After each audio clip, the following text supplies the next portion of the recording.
Esto se sube a YouTube. ¿Qué? Se sube a YouTube. Ah, muy bien, muy bien. Sí, sí, sí. Pues mira, le puse muchas figuritas para que le guste a la gente. Irán llegando y más gente. Yo creo que vamos a comenzar. Para ¿Esto sí está funcionando esto? ¿El sonido? Sí. No tenemos manera de mostrar aquí. Ah, es solo para la cámara. Perfecto.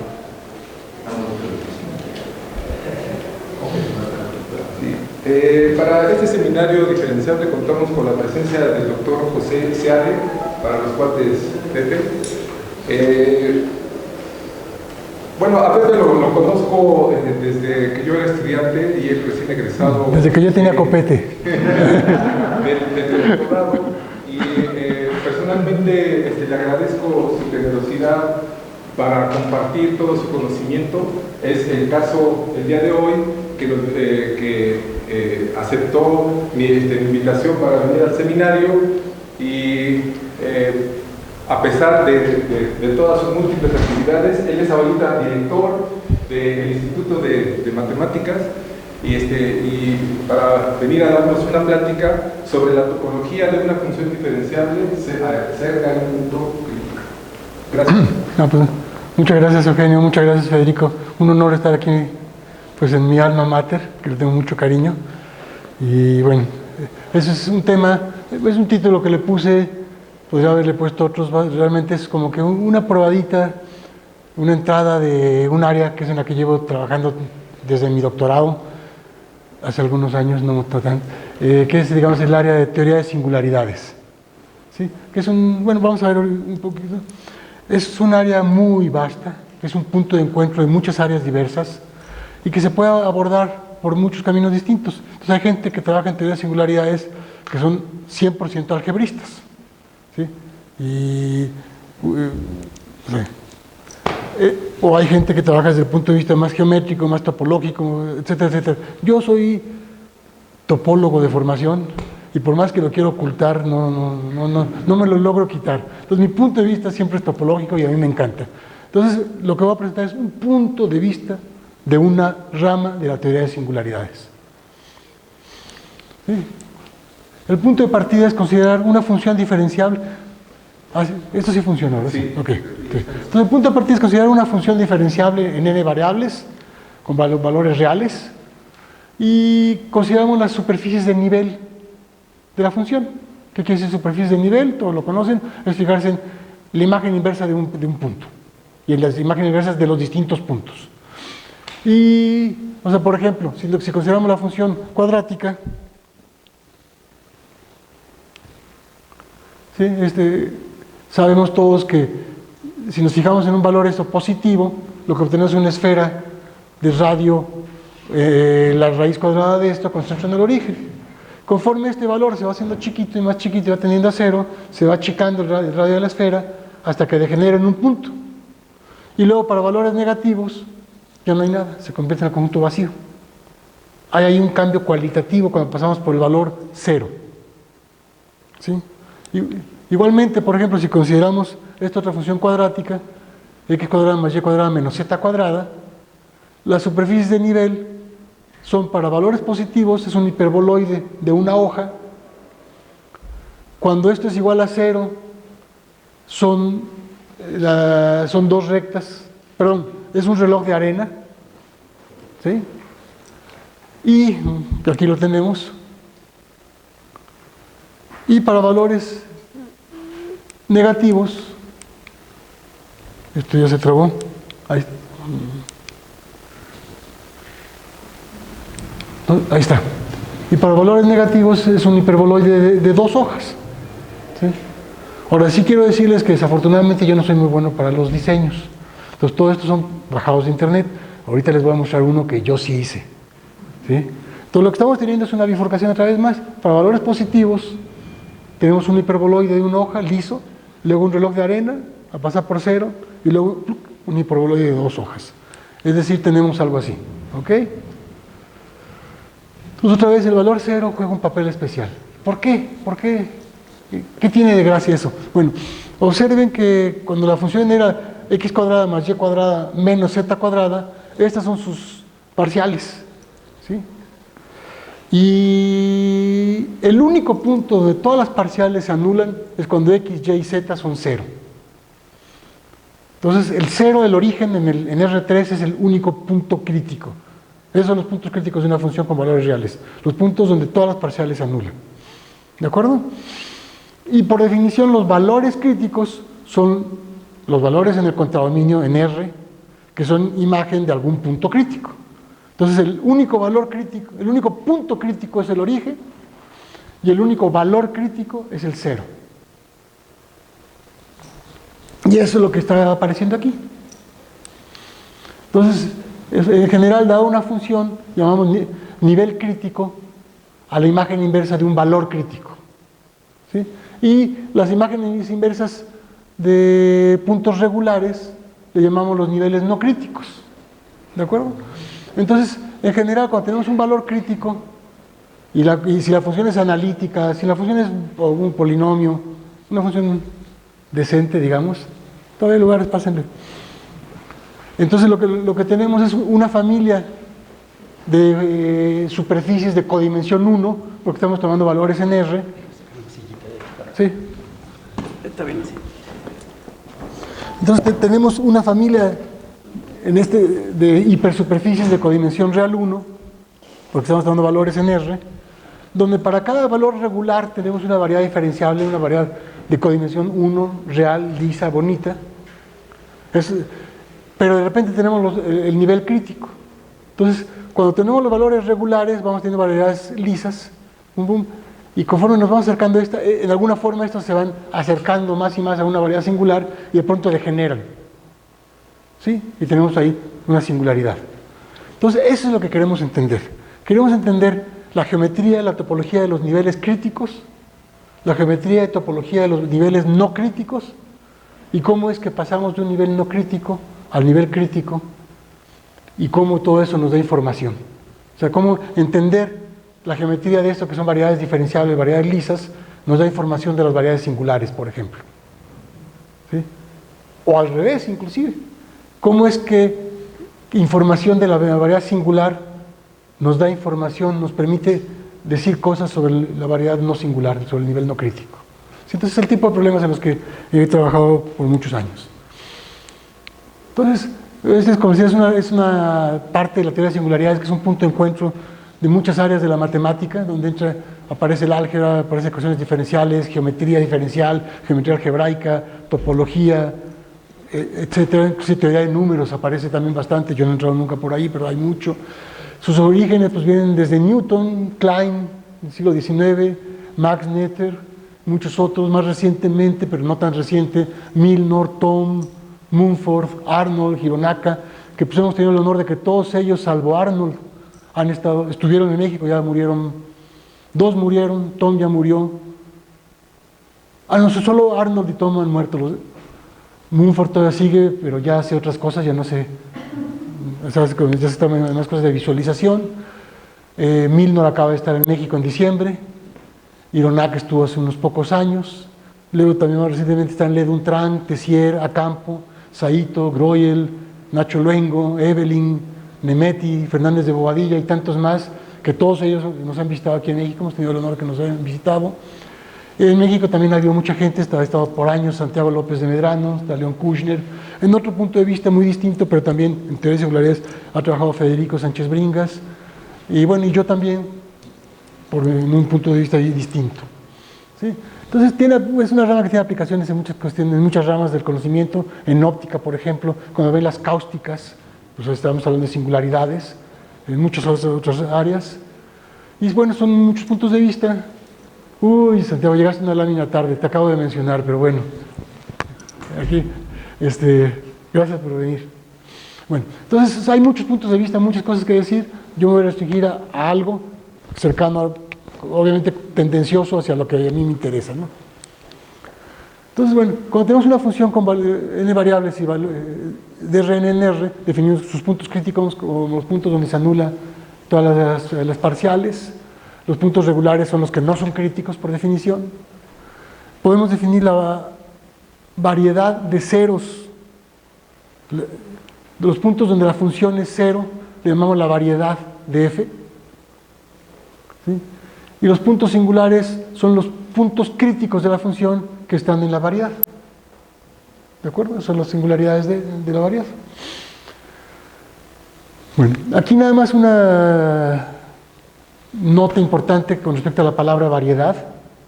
Es que seguramente muchos de ustedes conocen lo que son las variedades diferenciables. Y esa es, por definición, una variable diferenciable no tiene singularidades. Lo que pasa es que en inglés hay la palabra manifold y la palabra variety. Y las variedades nuestras son lo que en inglés se llama manifolds. Pero entonces a las varieties ahora ¿cómo le ponemos? ¿Sí? Entonces, bueno, pues hay que meterse a hablar de variedades no singulares o variedades, etc. Entonces siempre hay una pequeña ambigüedad ahí. Entonces aquí cuando decimos la variedad, en general puede tener puntos singulares. ¿Sí? Y fuera de los puntos singulares es una variedad diferenciable. ¿De acuerdo? Bueno, y más en general podemos considerar funciones de Rn más P en Rp, donde estos dos son positivos, y todos los conceptos se extienden de forma natural. Los puntos críticos van a ser los puntos donde la matriz jacobiana, que la matriz para cada componente, si F tiene, de esta forma F tiene P funciones componentes. Para cada función componente tenemos sus derivadas parciales. Eso nos dan una matriz de n por P, n más P por P. Esa matriz tiene un rango máximo. Los puntos donde tiene el rango máximo son los puntos regulares. Donde no se alcanza el punto máximo son los puntos críticos. ¿Sí? Y donde se anulan todos los puntos, donde todas las funciones componentes son cero, es la variedad que nos define. ¿Sí? Pero ahorita quédense con eso, no voy a manejar el concepto en general, quédense con una función.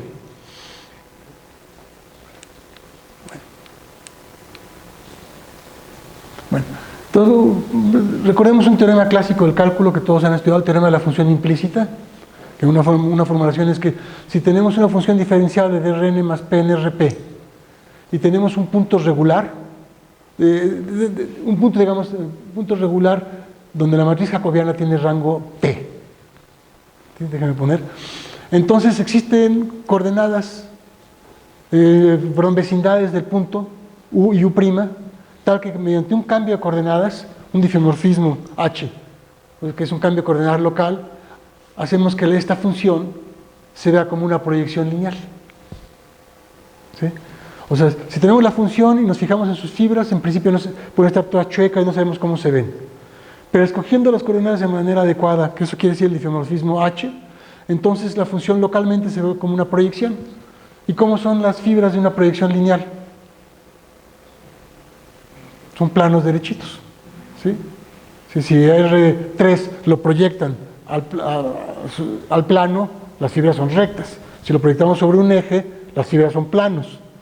Entonces, en una vecindad de un punto regular, una función diferenciable, básicamente, las fibras se ven localmente como cachitos de planos. Es decir, como discos. Un cachito de un plano es un disco, de la dimensión correcta. ¿De acuerdo? Entonces, la pregunta de cómo se ve las fibras de una función diferenciable en una vecindad de un punto regular, localmente son todas disquitos, paralelos, preciosos, y ya acabó. Ya no hay más interés. ¿Sí? Entonces, lo interés es cuando hay singularidades. Ahora, otra pregunta que es interesantísima, pero no me voy a meter en eso, es ¿cómo se ven las fibras globalmente? Esa es otra pregunta, eso es interesantísimo, y aún si todos los puntos son regulares, es interesantísimo. Entonces, por ejemplo, el punto de partida de la geometría algebraica es estudiar varios polinomios, uno o varios polinomios, y cómo es el lugar común de todos los ceros, pues lo vemos globalmente, y es una área extensísima de la matemática. Yo me quiero fijar nada más local, y localmente más vale que tengamos punto crítico para que sea interesante. ¿Ok? Algunos ejemplos. Por ejemplo, la función de R3 en R, que x, y, z va a dar a x por y por z. ¿Sí? Nos fijamos en los ceros, son los planos. ¿Sí? A ver, a nivel intuitivo, ¿cuáles serían las singularidades? Pues donde están intersectando, ¿no? Es donde se ve que como que pasa algo. ¿Sí? Si estamos en un punto aquí, una vecindad de ese punto es un disquito, es un punto regular. Aquí también, aquí también. Sin embargo, si estamos parados aquí, una vecindad, se va a ver como dos disquitos que se cruzan. ¿Sí? Ahí tenemos una singularidad. Si estamos parados en el origen, pues esto ya peor. Eso también es una singularidad, pero como que un poco más complicada, ¿no? Ahí por más que chiquita que sea la vecindad, se va a ver como tres disquitos que se intersecan en un punto. Ahora, analíticamente, ¿cómo lo vemos? A ver, ¿cuáles son? Si la función es x, y, z, sus parciales, ¿cuáles son? Y, z, la parcial con respecto a x, x, z, x, y. ¿En qué punto se anulan? La primera se anula si en todo un eje, en todos los dos ejes. Si x, si y es 0 o si z es 0. Bueno, si hacen cuentas van a ver que si dos ejes, si dos de las coordenadas se anulan, las tres derivadas parciales se anulan. Es decir, los puntos críticos son los puntos en cualquiera de los ejes coordenados, que corresponde a la intuición. O sea, si vemos el dibujo, ¿cuáles son los puntos críticos que están en la variedad de ceros? Los ejes. Hacemos cuentas y pues sí sale bien. ¿Ok? Es un ejemplo muy sencillo. A ver, otro ejemplo. Es decir, está más cañón ver que es cierto, pero es cierto. Si tenemos esta función, bueno, resulta que nos da una superficie en el espacio con un único punto. Otra vez, las parciales son 2x, 3y cuadrada, 5z a la cuarta. El único punto donde se anulan es el 0, 0, 0. Entonces tenemos ahí un punto singular. ¿Sí?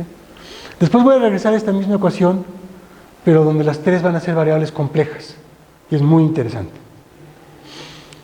Ahora, otro ejemplo. Ahí es ese, también es muy bonito. Otro ejemplo, el paraguas de Whitney. Sí, ahí todo el eje, háganlo ustedes como ejercicio y es muy fácil ver que cuando z es igual a 0, las tres parciales se anulan.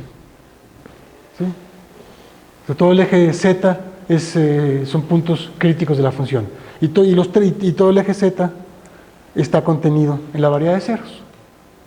¿Sí? Entonces, bueno.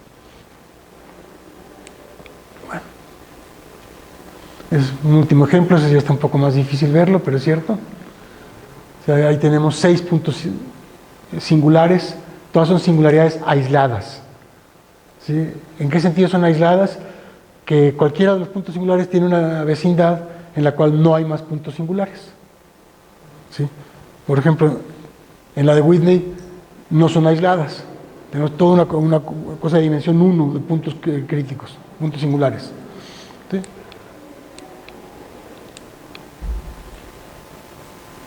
Bueno, entonces el problema es entender la geometría y topología de una variedad definida por una función de Rn más P en Rp en el entorno de un punto crítico, déjenme suponer que es aislado por simplicidad.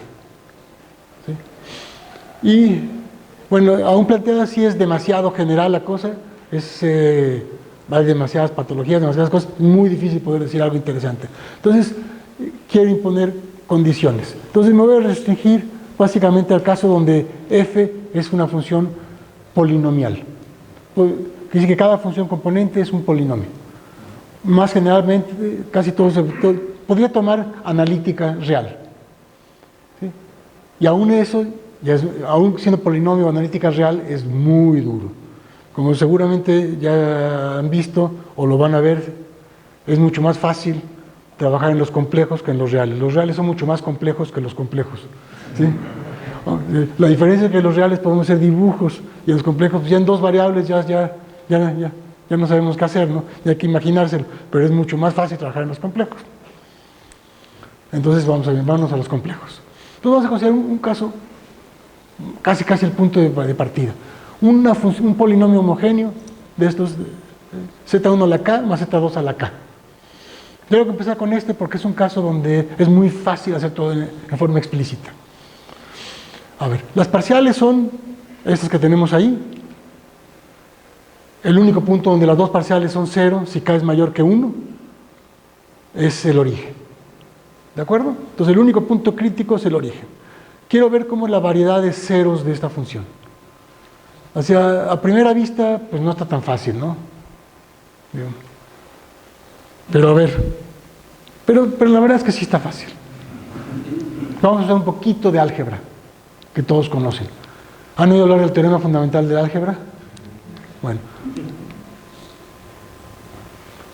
el teorema fundamental del álgebra nos dice que podemos factorizar un polinomio homogéneo de grado K, lo podemos factorizar como producto de K monomios lineales, donde a lo mejor algunos se repiten. Puede ser que este sea el mismo que este, algunos se pueden repetir, pero básicamente son K monomios. ¿De acuerdo?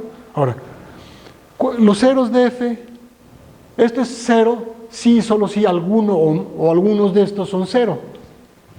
Entonces, describir la variedad de ceros de estos es describir donde alguno de estos monomios es cero. ¿Y cuáles son los ceros de una función de estas en dos variables? Eso sí, todo lo hemos visto en nuestro curso de álgebra lineal 1. ¿Sí? Es una línea en C2. Es algo de dimensión compleja 1 en C2.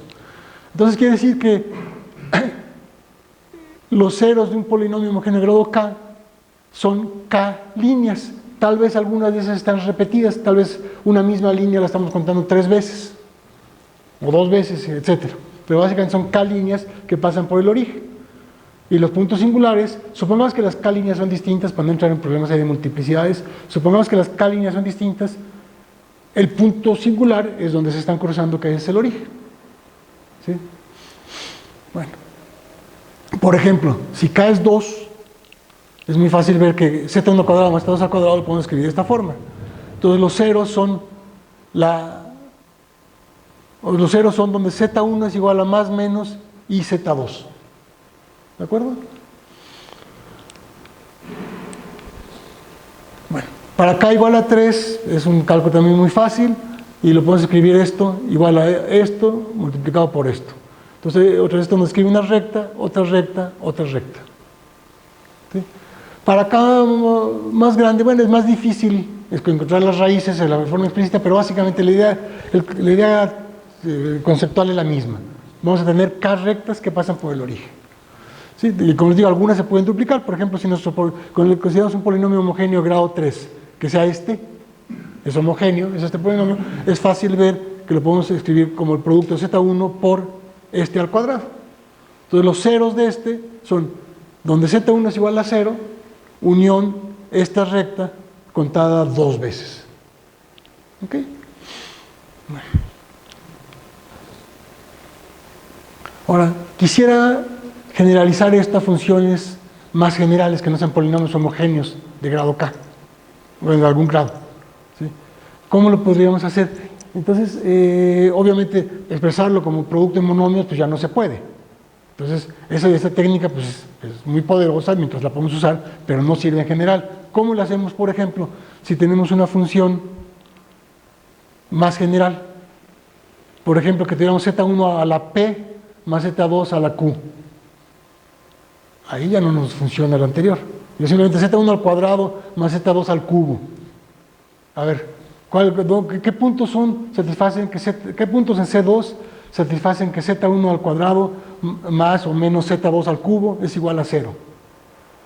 Ya no está tan fácil. Ya hay que meterle más ideas, o ideas diferentes. ¿Sí? Entonces, para atacar eso, vamos a reinterpretar lo que ya sabemos de otra manera. Primero, que es una manera que se generaliza. Entonces, primero observen que una línea compleja es algo de dimensión compleja 1. ¿Sí? O sea, un plano es un R2. Y siempre lo podemos expresar como conjunto como una unión de rectas reales que unen al origen con un punto del círculo unitario. O si es una recta en C2, esta intersección, si tenemos una recta en C2, es un 2 plano en C2, en R4. Un 2 plano en R4, ¿cuál es la intersección de un 2 plano en R4 con la esfera unitaria?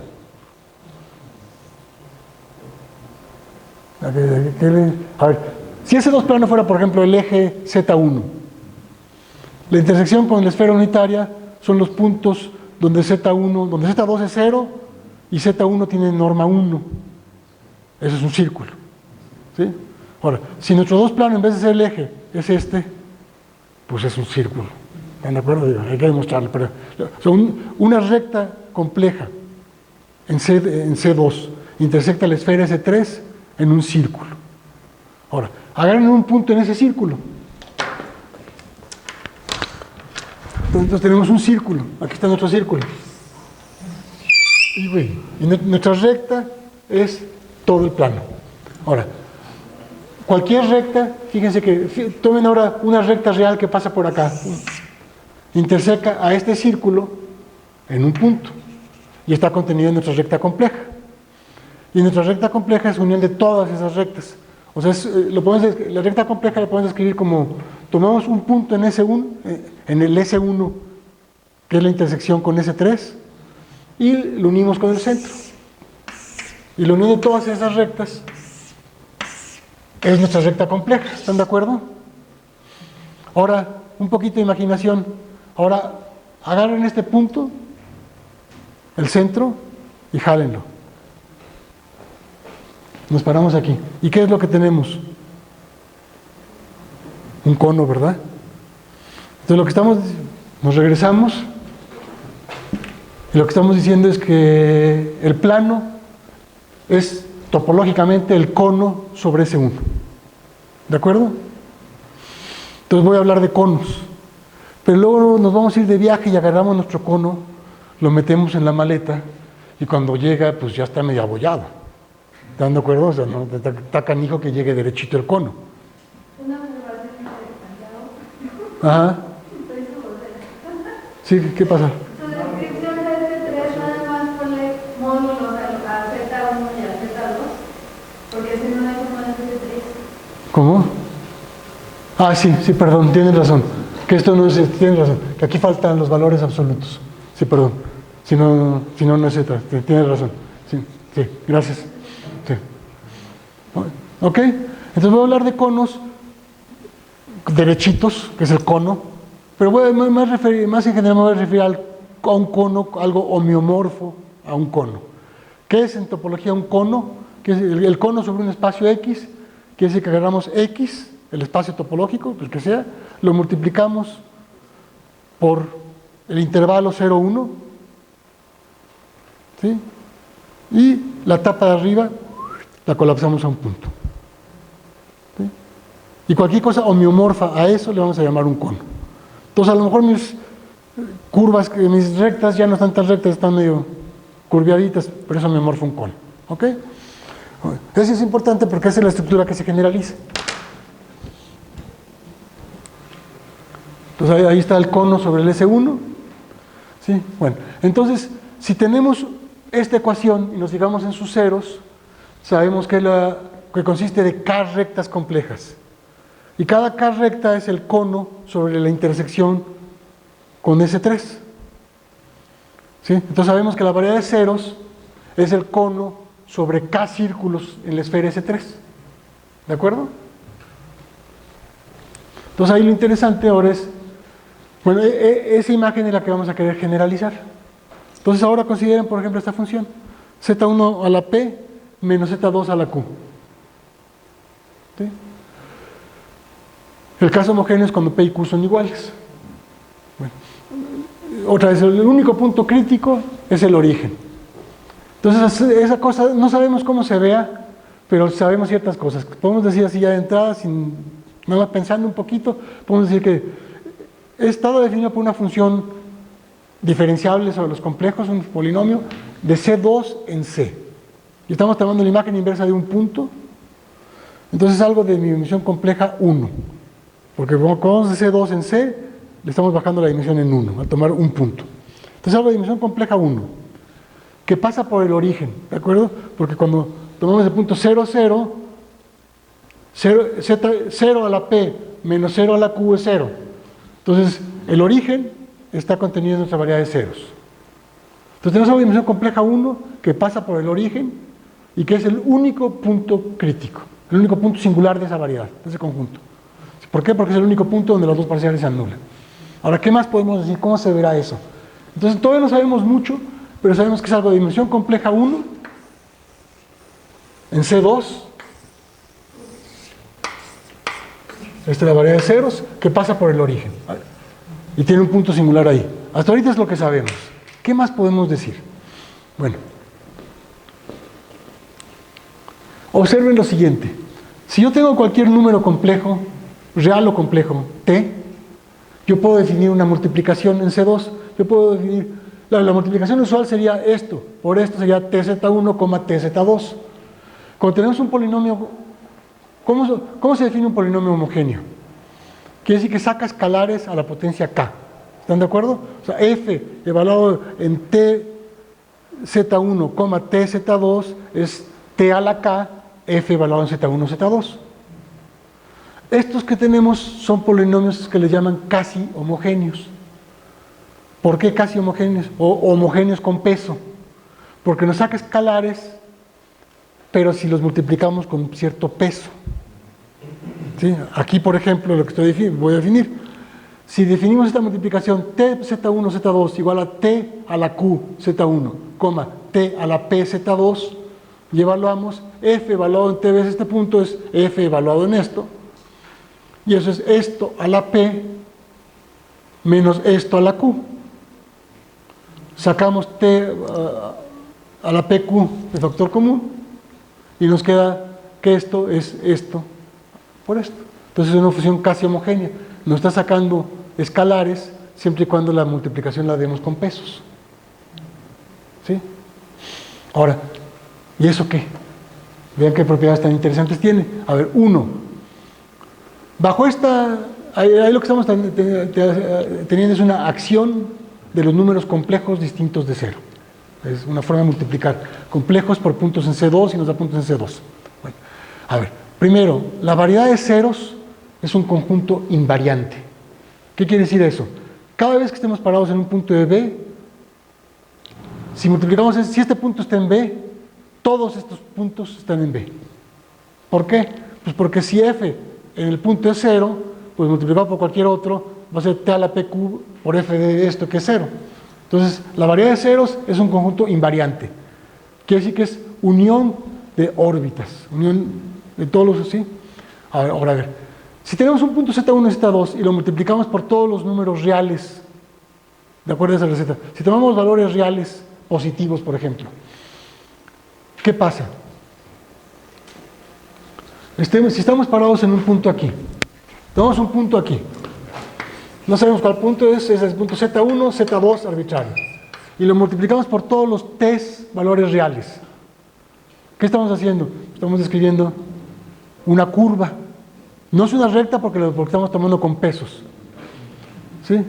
Pero si Q y P son mayores que 1, no lo puse, pero bueno, sí lo puse antes. Si P y Q son mayores que 1, entonces, si T crece, sea este el punto que sea, si T crece, su distancia al origen crece.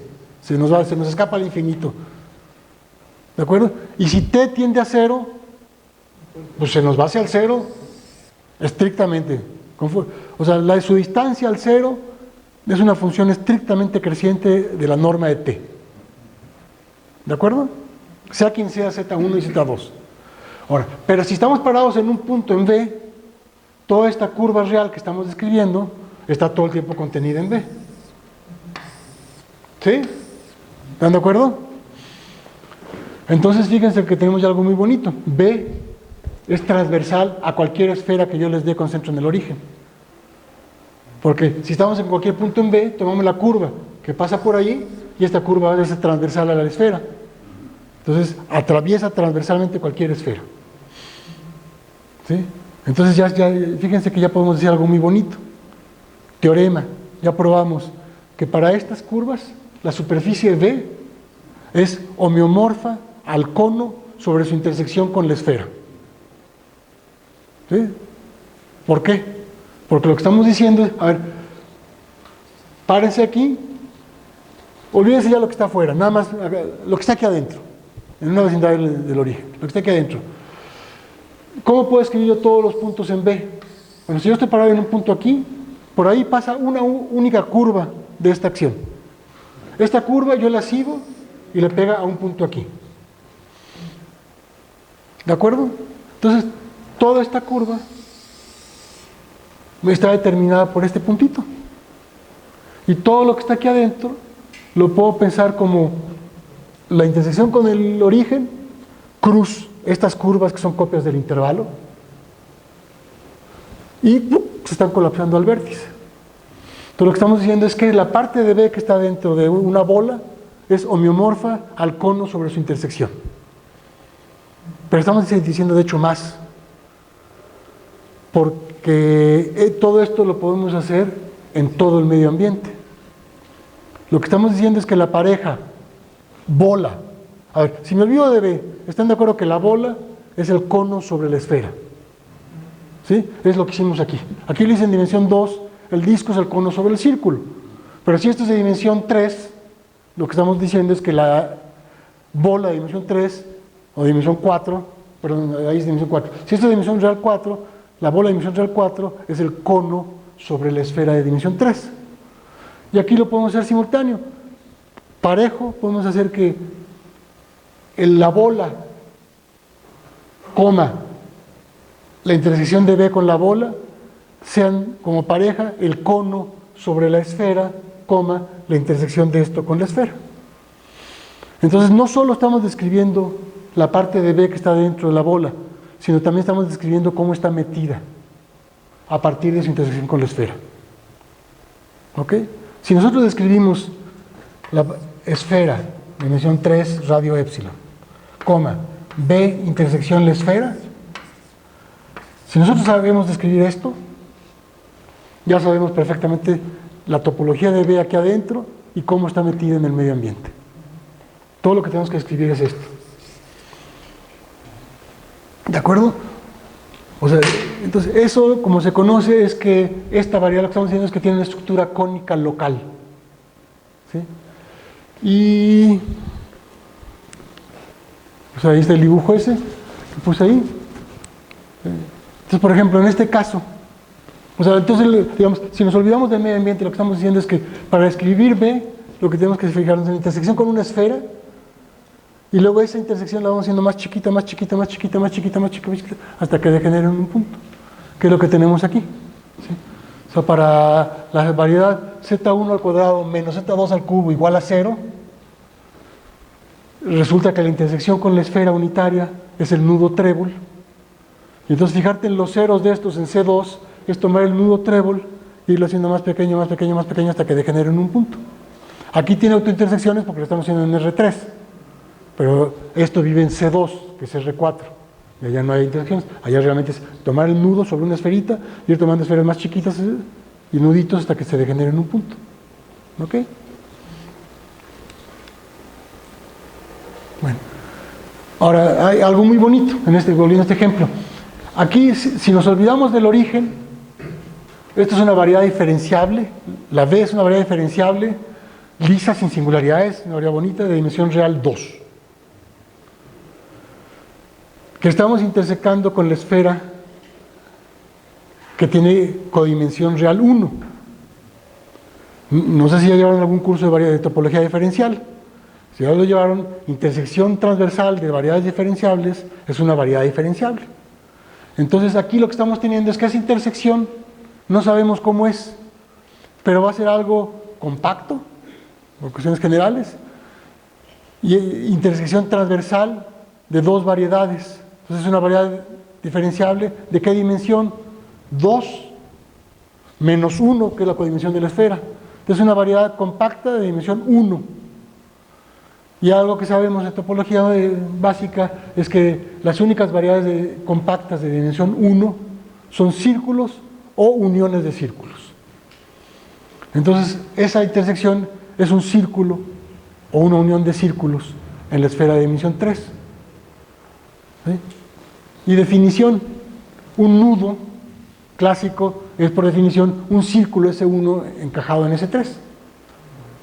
Y cuando tenemos varios círculos ajenos, se le llama un enlace.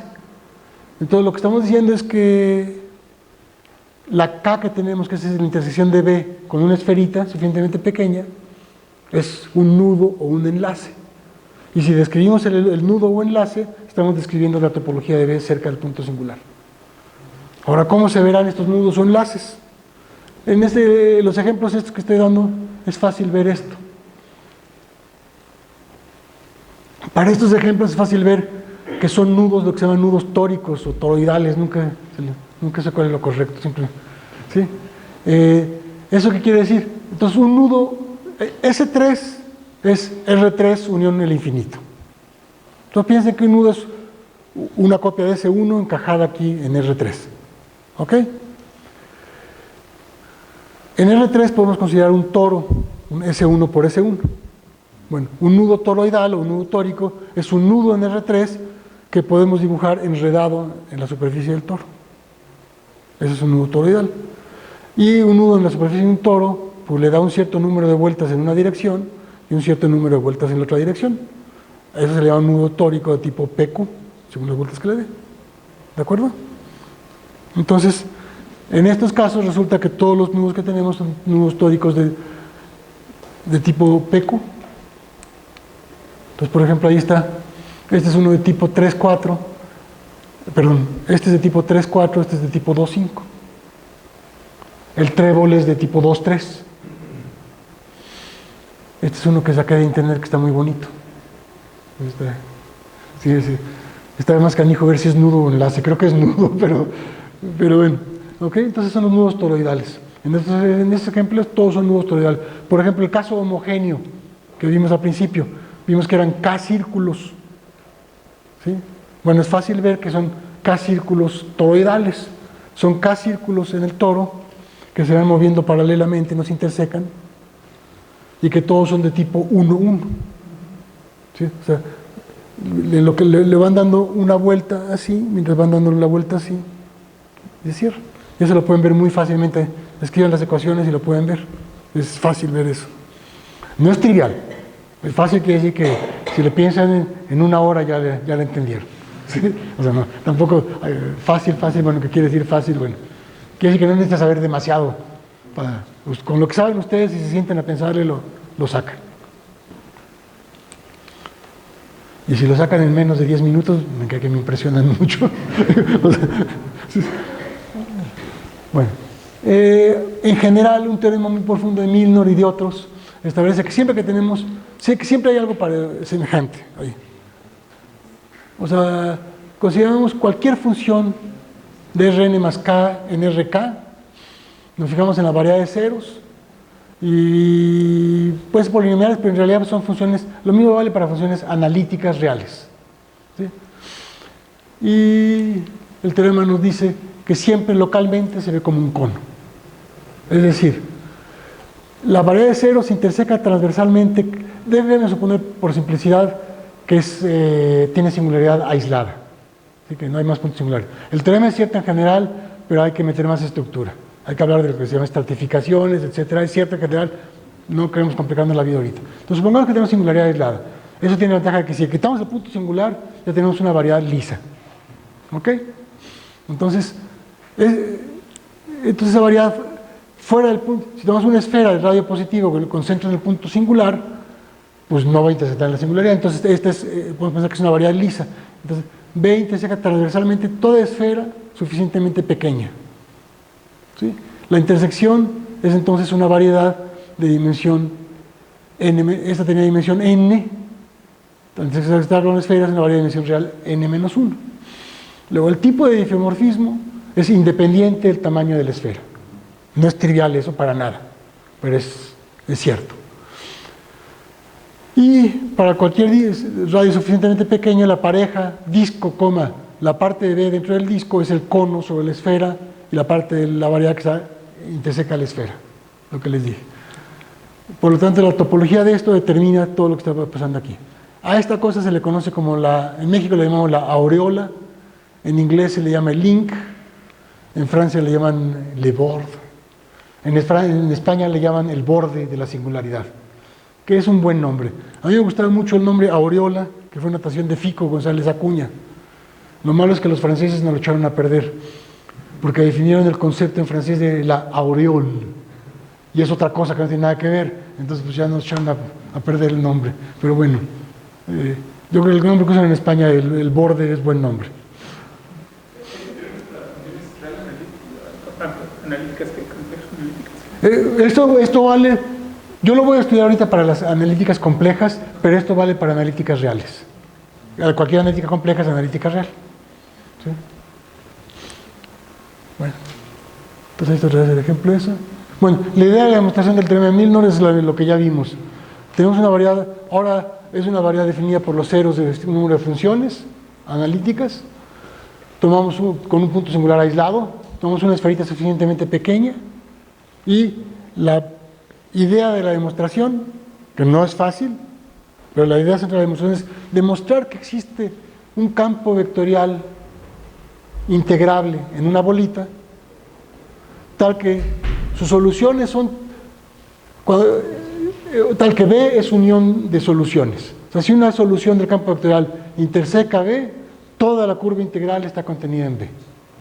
2, todas las curvas integrales son transversales a todas las esferas con centro en cero, contenidas en esa bola. Y 3, todas las curvas integrales convergen al origen. Si ya tenemos un campo vectorial que satisface eso, entonces ya tenemos la estructura cónica, porque hacemos como antes. ¿Ok? O sea, por ejemplo, si tomamos una esfera y la intersección con B, y otra esfera más pequeña y la intersección con B, ¿cómo podríamos dar un difeomorfismo de una en la otra?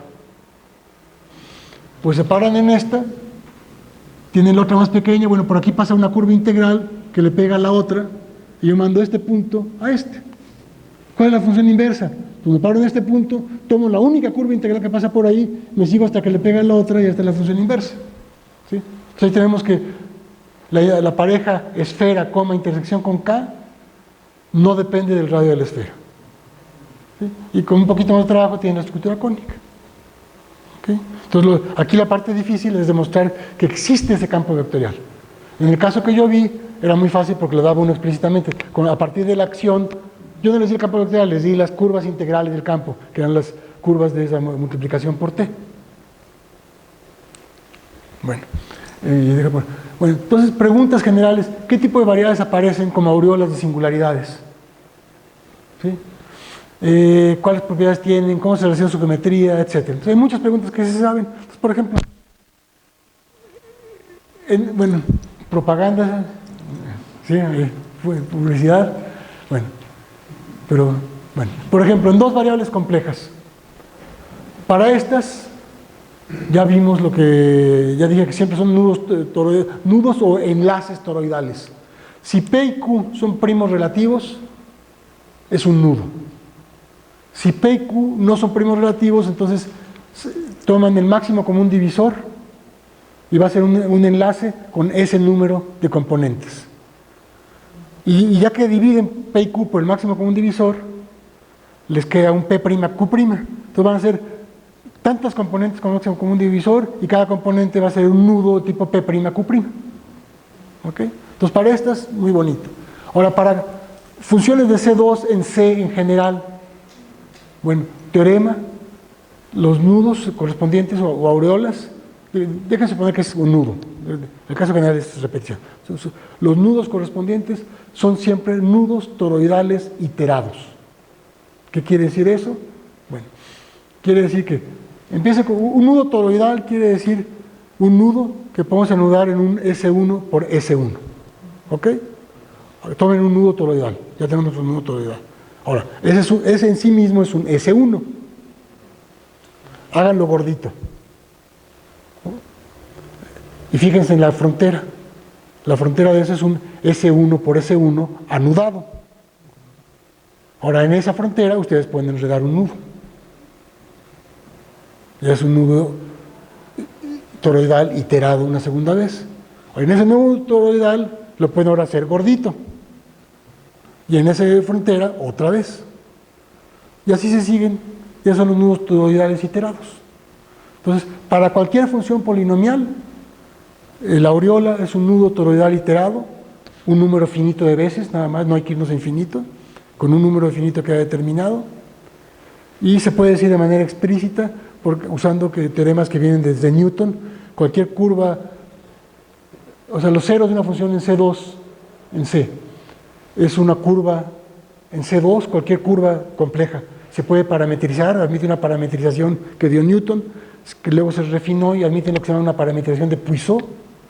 Dada una parametrización de Puiseux, tenemos unas cosas que se conocen como los pares de Puiseux, y los pares de Poisson nos dicen exactamente qué nudo toroidal tenemos que agregar el primer paso, luego en ese segundo paso, nos dicen perfectamente cómo reconstruir todo.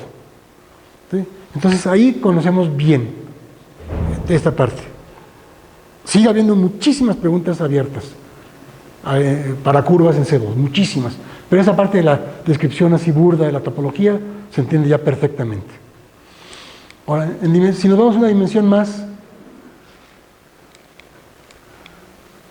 por ejemplo, ahora en dimensión 3, si tenemos una función de C3 en C, ahora la V tiene dimensión compleja 2, es una superficie compleja,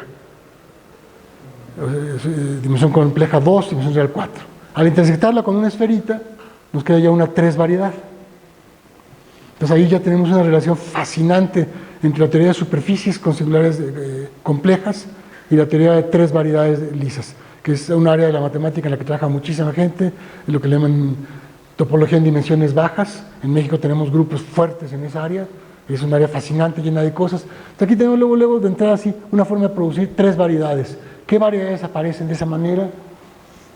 Por ejemplo, si tomamos este polinomio, z1 al cuadrado más z2 al cuadrado más z3 a la r igual a 0, esto nos da una superficie en C3, que Felix Klein en el siglo XIX probó que esa superficie es lo mismo que tomar C2.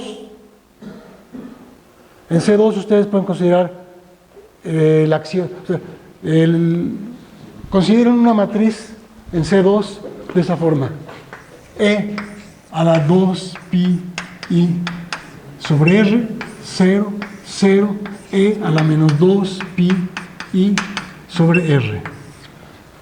Y aquí esto, seguramente vamos a poner nostálgico a Federico Sánchez Bringas, porque él trabajó con esto mucho en su tesis de doctorado el siglo pasado. Ni modo. Sí, y bueno, yo trabajé con él, así que bueno, pues ni modo, es autogol, pero ni modo. Bueno, o sea, si ustedes tienen una matriz de esta, la pueden, y tienen un número complejo Z1, Z2, pueden ver esto como una transformación lineal. ¿Sí? Ahora, y si se fijan, esa matriz te genera un grupo cíclico de orden R. Pueden multiplicar la matriz por sí misma varias veces hasta que llegan a la potencia R, que ya nos queda la identidad. Entonces estamos teniendo una representación del grupo cíclico de orden R como un grupo de transformaciones lineales en C2. Ahora pueden tomar el espacio de órbitas, que si 2 puntos en C2 los identificamos, si hay un elemento de este grupo que nos lleva uno en el otro. Cada órbita tiene R puntos, excepto el origen, que nunca se mueve. Entonces si toman C2 módulo de la acción de este grupo, les queda una superficie singular, porque todos los puntos son RA1, excepto el origen, que no se identifica con nadie. ¿Sí?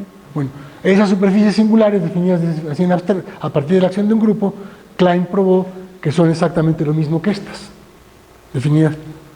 Entonces, ¿cuál es la aureola? La intersección de esto con S3 es un ejercicio ver entonces que la aureola es lo mismo que tomar la esfera de dimensión 3 y dividirla por la acción del grupo cíclico. Estos son los que han llevado topología de dimensiones bajas, son los que se ya conocen como espacios lente. Son variedades muy bonitas.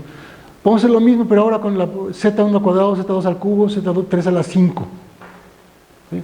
Bueno, resulta que esta es una variedad muy célebre, que es lo que se conoce como la esfera homológica de Poincaré. Cuando Poincaré en 1900 enunció un teorema, básicamente enunció que cualquier 3 variedad con la homología de la 3 esfera era homeomorfa a la 3 esfera. Y 4 años después él se dio cuenta que estaba mal. Construyó este ejemplo, que era una variedad con la misma homología de la esfera, pero que no es simplemente conexa, no podía ser la 3 esfera. Y entonces ahí reformuló a su conjetura, decir que cualquier 3 variedad que sea homotópicamente equivalente a la 3 esfera es la 3 esfera. Y eso es lo que se probó hace pocos años. ¿Sí? Entonces ahí a este se le conoce como la esfera homológica de Poincaré. En este caso, las aureolas siempre son 3 variedades compactas esféricas o pueden aparecer. ¿Qué quiere decir esféricas? En cuanto a su geometría, no, está clasificado. Solo son esféricas cuando las singularidades son lo que se llama puntos dobles racionales. Hay una caracterización, hay cerca de 20 formas de caracterizarlas. ¿Pero pueden aparecer 3 variedades compactas hiperbólicas? No, hiperbólicas no. Está clasificado. Las variedades que salen de esta forma son de básicamente, hay de las 8 geometrías de Thurston, aparecen 6 geometrías aquí. ¿Sí? Hay 2 que no aparecen y una de esas es la hiperbólica. Bueno, entonces, por ejemplo, ahora, esto es en abstracto, son variedades de dimensión 3. Ahora, te puedes preguntar, ¿cuáles 3 variedades aparecen así? Bueno, es problema abierto. ¿Sí? Se saben un montón de cosas, pero no se sabe cuáles son. Podemos hacer una pregunta más general, o más débil, o no sé. ¿Cuáles? Porque podemos considerar una superficie de dimensión compleja 2, pero definida en algún CN, no necesariamente en C3, definida por 3 ecuaciones en C6, o definida por 57 ecuaciones en C35, pero que sea de dimensión compleja 2. ¿Sí? Y nos fijamos en su aureola y preguntarnos cuáles 3 variedades aparecen así. Eso sí se conoce. Es una 3 variedades, la aureola de una superficie compleja, sí y solamente sí, es lo que se conoce como una 3 variedad gráfica con matriz de intersección definida negativa. Ahí es un sí y solo sí, bellísimo, fruto de teoremas muy profundos de distintas gentes. Pero ahora, dentro de todas esas, ¿cuáles aparecen definidas por una función en C3? Problema abierto. ¿Sí? Bueno, dimensiones altas, pues se sabe mucho y no se sabe mucho. Pero esta fue una pregunta de moda en los 60s, cuando surgió la teoría de variedades diferenciables. Ya casi se acabó mi tiempo, entonces me salto esto. Déjenme nomás enunciar este teorema. Una variedad de dimensión real 2n-1, que es homeomorfa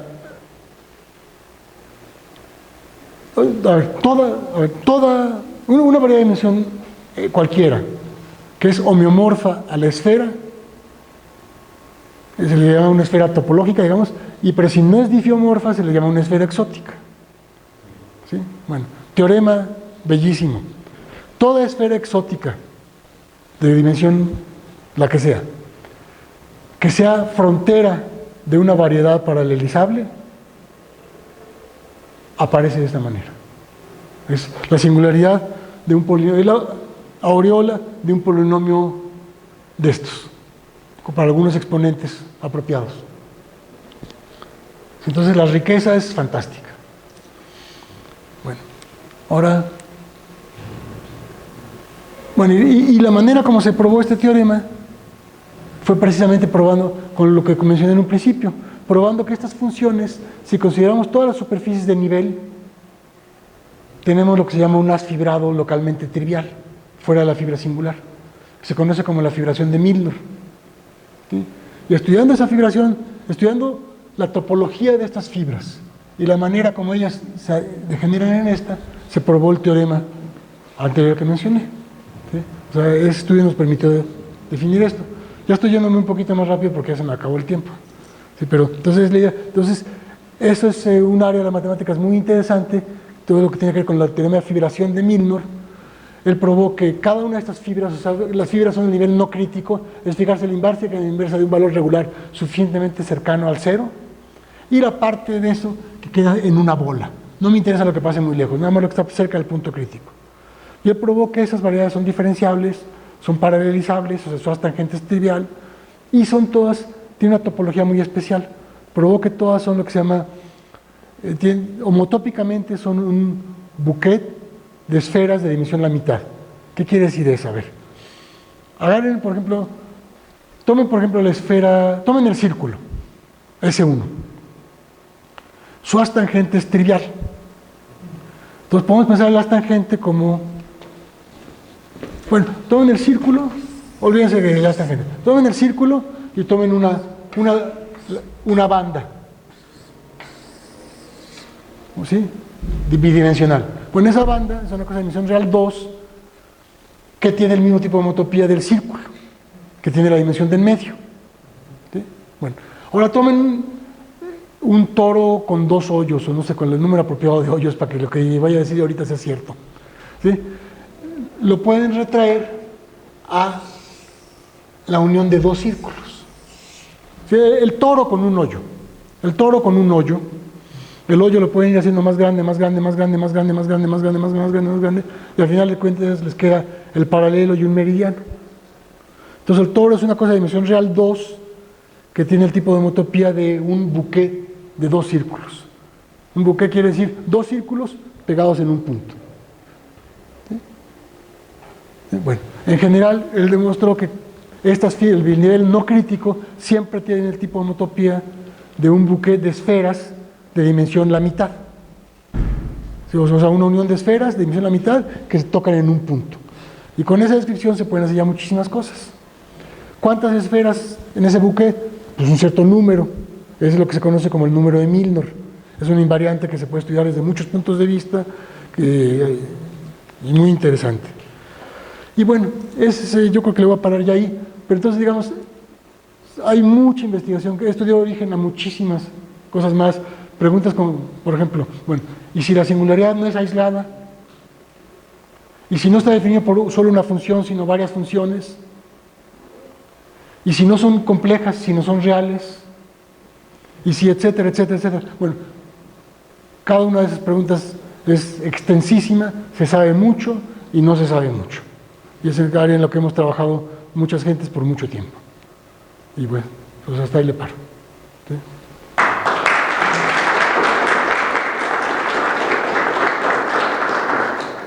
Bueno, por cuestión de tiempo, porque hay otra actividad que me dijeron, si alguien tiene alguna pregunta, pues lo puede hacer. Sí. Si alguien tiene una pregunta, se la aguanta. No. Sí, Okay. agradecemos otra vez a Pepe por la